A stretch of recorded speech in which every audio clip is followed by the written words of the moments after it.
Good afternoon, everyone, and welcome to the Near Surface Disposal Facility, or NSDF project webinar.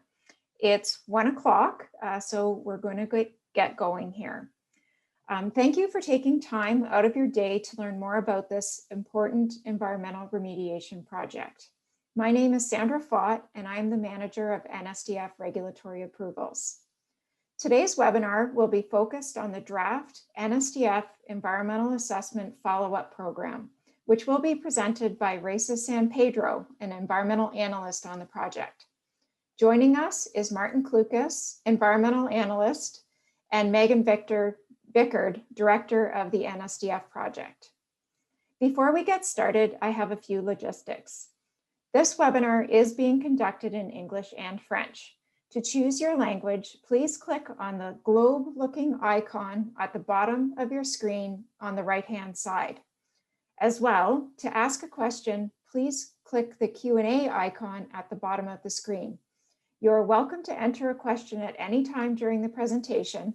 However, the Q&A session will be at the end of the presentation. You are also welcome at any time to submit questions to us by email at ermstakeholder@cnl.ca. That's ERM stakeholder, all one word, @cnl.ca.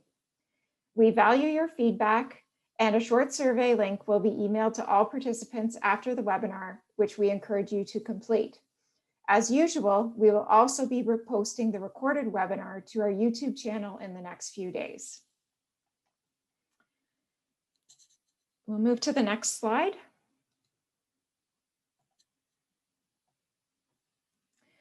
So just briefly, for those of you who haven't attended one of our webinars before, we have a couple opening slides. So what is the NSDF?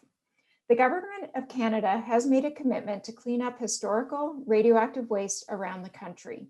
This includes waste from a variety of sources: nuclear research facilities, shut down nuclear reactor sites, uranium mines, and even old radium watch factories. This project is providing a safe way to dispose of low-level radioactive waste will go a long way to making that happen.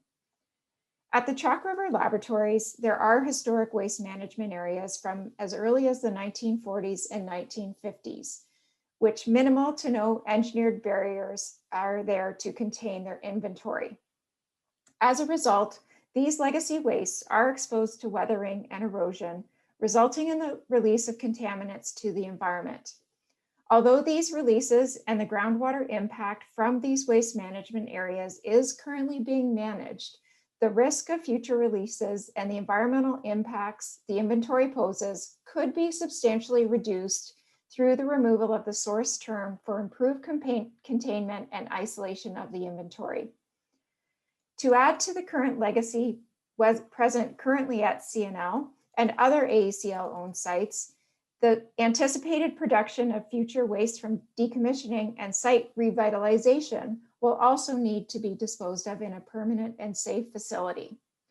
The purpose of the NSDF project is to provide that permanent disposal of current and future low-level waste at the Chalk River site, as well as a small percent volume of waste from off-site locations in a manner that is both protective of the public and the environment. The practice of continuing to build additional temporary storage systems at the Chalk River site for low-level waste is not consistent with modern waste management principles. Further, the NSDF project would enable the remediation of historically contaminated lands and legacy waste management areas, as well as the decommissioning of outdated infrastructure to facilitate the Chalk River Labs site revitalization. Next slide, please. So what will the NSDF look like? This shows a computer-generated rendering of the NSDF during operation. This rendering is early operation. As you will see in the top right-hand corner, only one cell is open. There are two main components to the NSDF, plus support facilities and infrastructure. The main component is the Engineered Containment Mound, or ECM. The ECM is very similar to a hazardous waste landfill. It has an engineered base of over 2 meters thick. The ECM will have 10 cells and there will only be one cell open at a time. As a cell is filled, it will be covered with a liner to prevent water infiltration through the waste. The ECM does have a leachate collection system, so any water that does come in contact with the waste will be collected and treated at a wastewater treatment plant that will be newly constructed for the NSDF. The wastewater treatment plant has been designed specifically for the NSDF project. It is designed for 2 back-to-back 100-year storms with 2 treatment trains within the facility. All water that is treated will be tested in advance of discharge to the environment to ensure that targets are met. Other supporting infrastructure for the NSDF project includes a vehicle decontamination facility, an administration facility, as well as surface water management ponds. Next slide, please. This is a graphic of the NSDF timeline. So the NSDF project first submitted a draft EIS to the Canadian Nuclear Safety Commission, or CNSC, in March 2017. This was followed by a federal, provincial, and public and Indigenous group comment period. Since 2017, CNL has been working on responding to the numerous comments, which included conducting further baseline monitoring. So for example, we put in additional groundwater wells to improve modeling, as well as a better understanding of the bedrock in the area, as well as conducted fish community studies of Perch Lake. Almost a year ago exactly, we were here informing the public that CNL had submitted the revised draft EIS to the CNSC. This was followed by a federal provincial review that went through CNL's responses to their 256 comments. In April of 2020, CNL was informed the majority of the federal provincial comments were accepted. There were, however, 37 remaining federal provincial review comments. Since that time, CNL has been working on dispositions to the federal provincial review comments, all of which were accepted in October. I am very happy to announce today that on Friday, December 4th, just a few days ago, CNL submitted the final draft EIS to CNSC. CNSC will be doing a final verification to ensure that all information requests have been incorporated. The final EIS is now available on CNL's website in English and in French. I will, however, note that it is still subject to the final verification by CNSC. Once the EIS is finalized, CNSC staff will be drafting an EA report. This all leads towards a public commission hearing, which will be in 2 parts. The hearing dates will be set by the Secretariat. Next slide, please. This slide provides an overview of other webinars that the NSDF project has done since 2018. These webinars are available to watch on the CNL YouTube page. Our 2020 webinars have included a virtual tour of the NSDF project site and a presentation on alternative options for the NSDF project. We are always interested in understanding what you, our viewers, are interested in learning more about. Please feel free to include ideas on the feedback survey or directly contact us at ermstakeholder@cnl.ca. Next slide. I will now turn the presentation over to Reza San Pedro. Thank you, Sandra. Good afternoon, everyone. My name is Reza San Pedro, and I am an environmental analyst. I've been part of the NSDF team for about a year now, and I work closely with Martin Klukas to develop the Environmental Assessment Follow-up Monitoring Program, or EAFMP. He has also helped me organize this presentation for you today.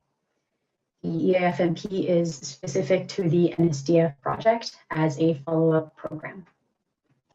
I'm not sure where I was cut off, but I will start again with the outline. First, we want to define the EAFMP, and I think I'm at slide 7. Am I right? That's correct. Great.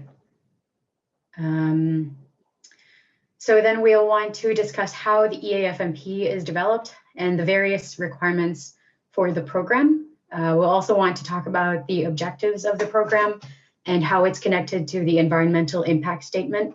The EIS, which Sandra mentioned, was submitted just a few days ago to the CNSC. I'll describe the different components of the EAFMP, as well as the types of monitoring that will be conducted. So this includes effluent verification, environmental, and groundwater monitoring. Each type of monitoring will have critical elements, namely what will be monitored, where monitoring will take place, and the frequency of monitoring. The EAFMP will also provide a mechanism to respond to unexpected results. So this presentation will discuss what happens if there are exceedances. And finally, we'll talk about reporting the results of the NSDF monitoring. Slide number 8, please. So the EAFMP details the elements and activities of follow-up monitoring for the NSDF. It is currently being drafted with the specific objectives of verifying the predictions in the EIS so that we can confirm there are no adverse effects from NSDF activities after the application of mitigation measures. The EAFMP will also ensure that mitigation measures are performing as we expected. Mitigation measures are actions aimed at eliminating, reducing, or controlling the adverse effects of a licensed activity, substance, equipment, or facility. So in the event that mitigation measures don't work, or else any unanticipated effects arise during the NSDF activities, the EAFMP is proposed to monitor and address these. And finally, the EAFMP provides for the implementation of adaptive management to limit unanticipated effects. We'll also talk about the CRL site adaptive management later on in the presentation. Slide 9, please. The drafted EAFMP is based on specific regulatory requirements, namely the Environmental Assessment Act of 2012 and CNSC, as well as CRL site compliance requirements. All the follow-up monitoring for the NSDF project will align with CSA N288 series standards. We also incorporate feedback from stakeholders and members of the public and Indigenous groups. The drafted EAFMP will be available to the public and Indigenous groups early next year, at which point we welcome any feedback. The EAFMP will be finalized as decided by the CNSC. Next slide. So there are 3 fundamental types of monitoring that make up the follow-up monitoring for the NSDF. These are Effluent Verification Monitoring Program, or EVMP, Environmental Monitoring Program, or EMP, and Groundwater Monitoring Program, or GWMP. This table helps summarize how each of the monitoring programs are specifically applicable to the environmental disciplines assessed for the NSDF. The left column lists each of the environmental disciplines and their corresponding valued components, or VCs, that were assessed for the NSDF. So if you've read our environmental impact statement, you'll notice that these are all the individual environmental disciplines we discussed there. The right column specifies the relevant type of monitoring. Usually these are related to the environmental media, for example, air or water. This table also summarizes the scope of the EAFMP and helps focus where monitoring will be required. Notice that the scope of the EAFMP encompasses different disciplines, and monitoring any effects on their valued components are conducted through one or a combination of the 3 types of monitoring. The EAFMP aims to verify, as we predicted in the EIS, that no adverse effects occur due to NSDF activities in any of these environmental disciplines. Next slide. The 3 different types of monitoring I mentioned constitute specific activities. This table lists some examples. And notice that there are different monitoring activities for the same environmental discipline. For example, the atmospheric environment will be monitored for dust emissions as an effluent source, as well as air quality as a component of environmental monitoring. We'll talk about the monitoring activities that are in bold and in more detail later on, because these represent examples of monitoring elements for which members of the public and Indigenous groups have expressed concern. Next slide. The first type of monitoring that will be part of the EAFMP is the Effluent Verification Monitoring Program, or EVMP. In this example, we look at one type of effluent source, which are airborne effluents. We expect two sources of airborne effluents from the NSDF. The fugitive dust and equipment exhaust and GHG emissions from vehicles are expected to occur during construction and operation. The monitoring of dust would occur based on guidance from the National Pollutant Release Inventory, or NPRI, while equipment exhaust and vehicle emission are estimated based on fuel consumption. The monitoring data gathered for these airborne effluents are compared against predictions in the EIS, again to confirm that no adverse effects on air quality occur due to the NSDF. Next slide. A different type of effluent that was also assessed for the NSDF are waterborne effluents, and these are expected to come out of the wastewater treatment plant, or the WWTP. Two locations are proposed from the NSDF design, out of which treated wastewater as effluent is discharged into the environment. The exfiltration gallery is located in the north end of the NSDF site, just west of the wastewater treatment plant facility itself, whereas the Perch Lake discharge location is in the south end of the site towards Perch Lake. Effluent discharge is tested for physical characteristics such as chemistry, pH, and temperature, and radiological and non-radiological contaminants as part of a batch release process prior to its discharge. The results of monitoring data will be compared to drinking water guidelines and guidelines for the protection of aquatic organisms or animals for radiological contaminants. The same guidelines for the protection of aquatic organisms will also be used to monitor non-radiological contaminants.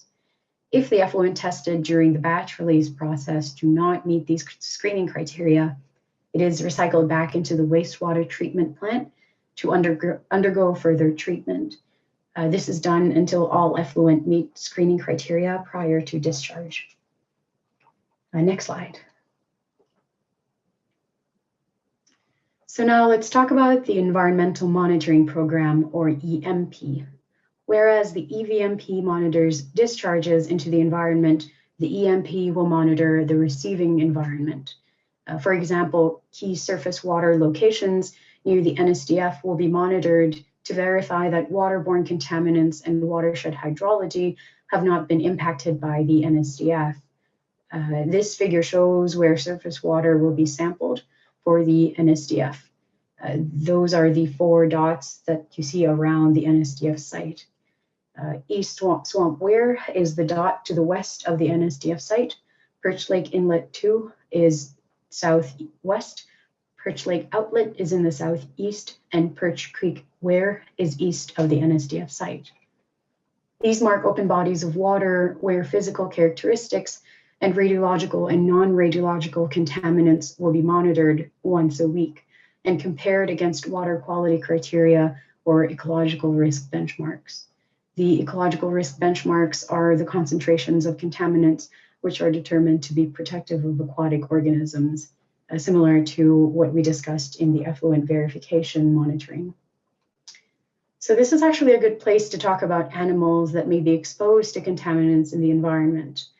If you remember, I showed in the table earlier that terrestrial animals are valued components of the terrestrial environment. Terrestrial animals such as mammals have been assessed for the NSDF as well. Now, we don't routinely monitor animals because it is difficult to collect tissue samples or flesh from animals, and it is also disruptive to the ecosystem. However, these animals are monitored through monitoring of media to which they may be exposed. This could be the water they drink, the food they eat, or the trees they live in. For the NSDF, we predicted the concentration limits within which we can expect no harmful exposure will occur to animals as a result of their interaction with these environmental media. Finally, the groundwater environment is monitored through Groundwater Monitoring Program, or the GWMP, quite different from the EAFMP and EMP. The Groundwater Monitoring Program verifies that groundwater is not impacted by the NSDF activities, especially related to the exfiltration gallery, which we talked about in the effluent verification, as well as the engineered containment mound. I'm sorry, we're supposed to be on slide 15. Sorry about that. Okay. So yeah, this figure shows the different locations of monitoring wells, which will routinely monitor groundwater flow rate, direction, and quality for the NSDF project. Continuous monitoring and semi-annual water level monitoring will be conducted to monitor groundwater flow and direction, and physical parameters and radiological and non-radiological contaminants will be measured semi-annually to determine groundwater quality. Next slide. Throughout the presentation, I mentioned a few times that the EAFMP will confirm that environmental effects will not occur as a result of NSDF activities. We want to try to be able to understand how we can actually confirm that there are indeed no impacts. What we do essentially is we interpret the monitoring data against a set of screening criteria using a tiered approach. Tier 1 compares the monitoring data against baseline conditions. Baseline conditions are essentially the conditions of the environment before the project was developed on it or will be developed on it, and the predicted concentrations of parameters that we published in the EIS. Tier 2, on the other hand, has a longer list of criteria which are derived from environmental benchmarks and release limits. These include federal and provincial guidelines for airborne and waterborne parameters, drinking water guidelines, and the CRL site-derived release limits, or DRLs. DRLs are the quantity of radioactivity release in effluent, whether airborne or waterborne, that would result in a dose of 1 millisievert per year to the member of the public deemed at greatest risk of exposure. As a reminder, 1 millisievert per year is the regulatory limit. The tiered system is a means to determine if exceedances occur so that we can appropriately address them. Next slide. So what happens if exceedances occur is determined by the tiered system. Based on this approach, we figure out the responses to exceedances that will be commensurate with the level of risk associated with that tier.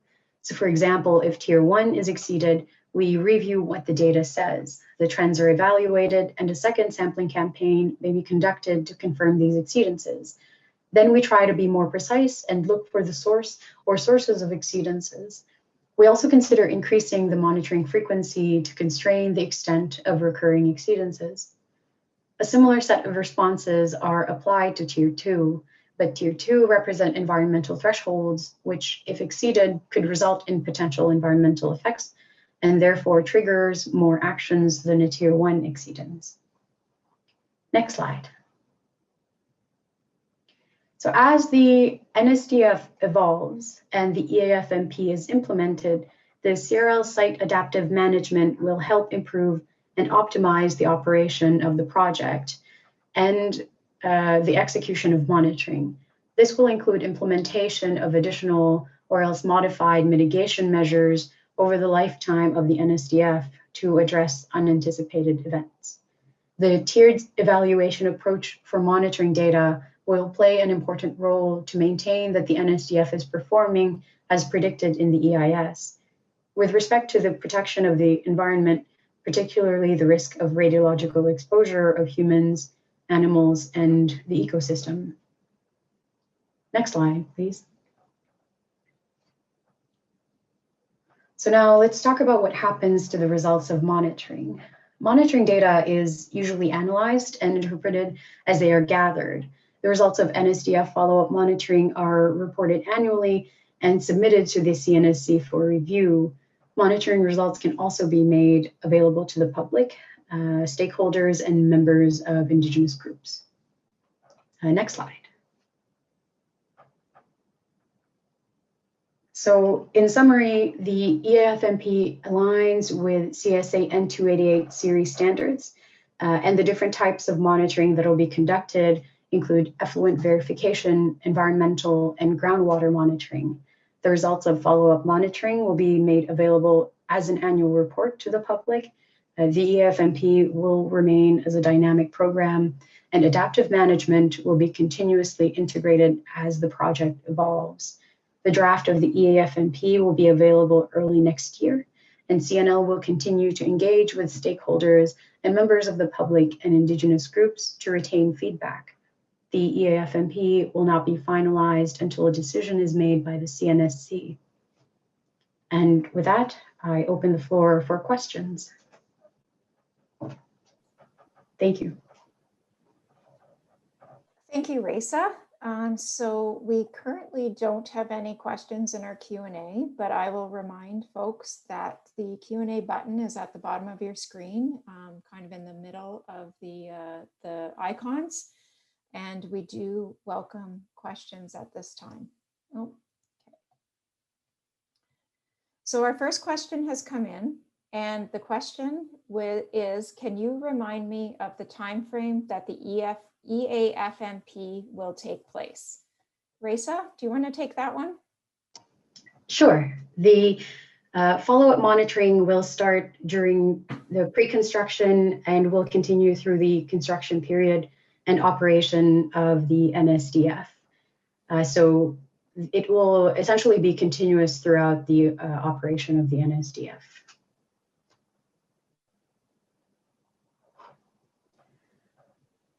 All right, so thank you.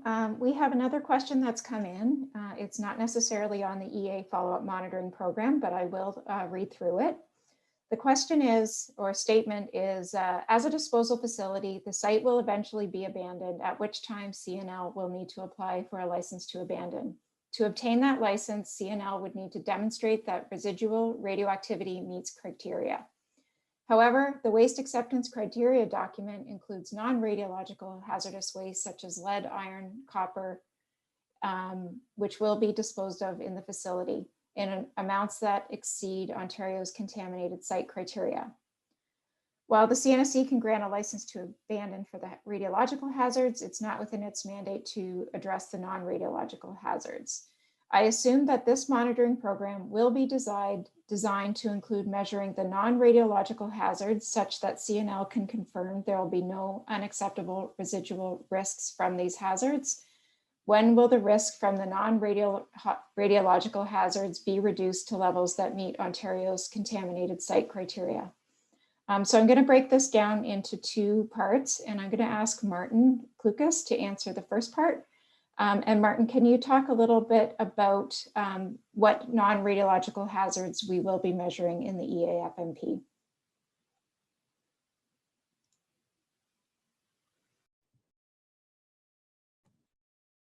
Yeah, so the reviewer has identified a number of non-radiological hazardous substances, such as lead, iron, and copper. These will be measured in surface water. They will be measured in groundwater. CNL is committed to measuring these contaminants. I'd also like to point out that the ecological risk assessment has addressed these contaminants of concern and has confirmed that any releases from the engineer containment mound during the post closure period, i.e. so once a facility is closed, will be safe for ecological and human receptors.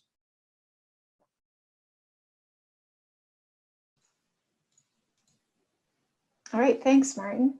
Megan, did you want to add anything to that answer? Sure, I don't mind addressing part of the question from the attendee about when we would meet Ontario's contaminant site criteria. So we are applying the provincial regulation to do with land disposal, not contaminant site criteria. When you have land disposal, it has different criteria than cleanup of a contaminated site, because a land disposal recognizes that there are contaminants that need to be managed to ensure the protection of the public and the environment, and it has the appropriate safety features or barriers to limit the spread of contamination from that landfill. So we apply the Ontario regulation for land disposal as far as which non-RAD criteria we accept, and that is a very specific, and it ensures that we're applying a regulation that's already available out there rather than creating something. All right, thanks, Megan. Okay, our next question is, what's the expected timeline for investigating Tier 2 exceedances? Say there is a problem. How long will it take to discover the problem, confirm it, and correct it with the EAFMP? Raisa, do you want to give that one a start? Sure. So Tier 2, essentially the detection of an exceedance occurs as soon as we review the data. So as soon as the monitoring data becomes available, we compare it against our predicted EIS concentrations, and then predict it against baseline of the environment. So if those don't meet it, then we know right away that there is an exceedance. And then whether the exceedance is against a specific set of criteria, whether it's federal or provincial, we also try to determine that. So that I hope that answers your question of how long it will take to discover the problem. Essentially, as soon as we determine that it exceeded some screening criteria that we have, that's also how we confirm it. We don't necessarily correct it. We try to confirm the exceedances by conducting a second set of sampling campaign. So we first have to be sure that the exceedances do recur, and that's part of both Tier 1 and Tier 2. So again, part of the Tier 2 set is to consider applying additional mitigation, and so that will help correct it to ensure that it's aligned with what we predict in the EIS. So we continue monitoring from there and determine if the mitigation measures we apply will help fix or rather correct the problem. All right, thank you, Raisa. You're welcome. So the next question I think will also be for you, Raisa. Does the EAFMP continue post-closure of the facility, or is a different monitoring program put in place?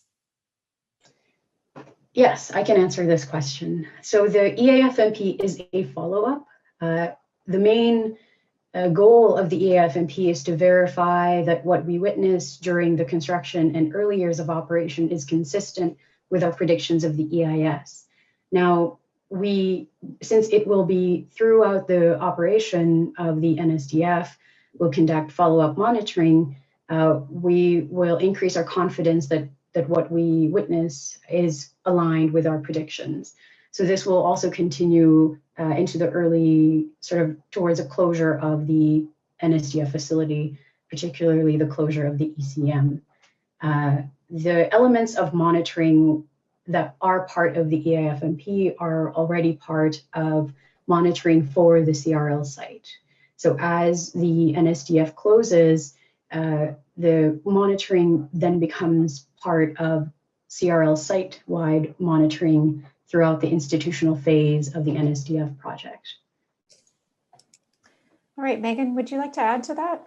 Yeah, I'd just like to recognize the EA Fault Monitoring Program has been developed in accordance with the Canadian Environmental Assessment Act requirements, as well as the Canadian Standards Association standards for developing environmental effluent and groundwater. But in addition to that, in the licensing realm, in addition to the EA process, we do have licensing processes that go on. And under the licensing process, there are IAEA standards specifically or guidance specifically about how monitoring and surveillance of radioactive waste disposal facilities need to be designed and conducted. So in addition to the EA fault monitoring program and the licensing realm, we have a monitoring and surveillance activities that we conduct. And each time the pending successful outcome of a decision that we do create and construct and operate NSDF, each time we progress to the next phase of the life cycle of NSDF, we would need to present how the monitoring and surveillance from a licensing perspective meet international guidance.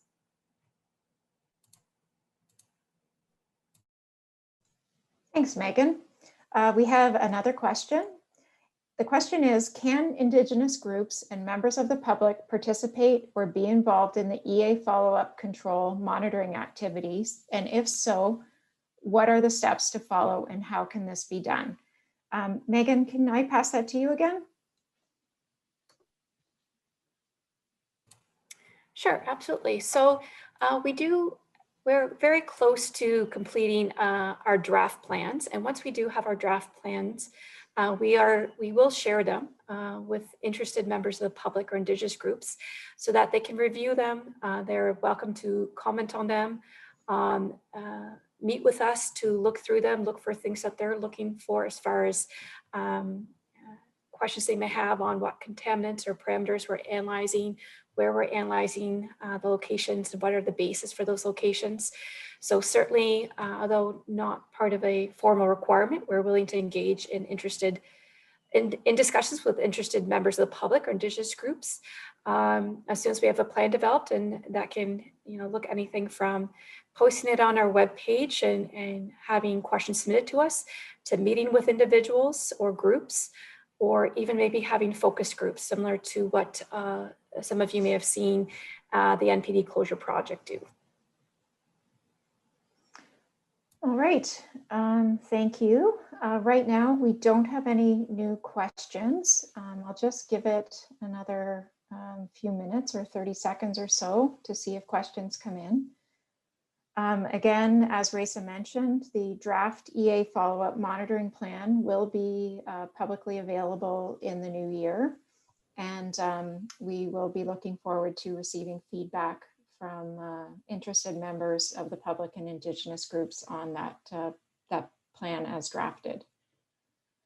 I'll also throw in another reminder that the final EIS was posted to the CNL website today in both French and English. So we do encourage you to have a look at that final EIS.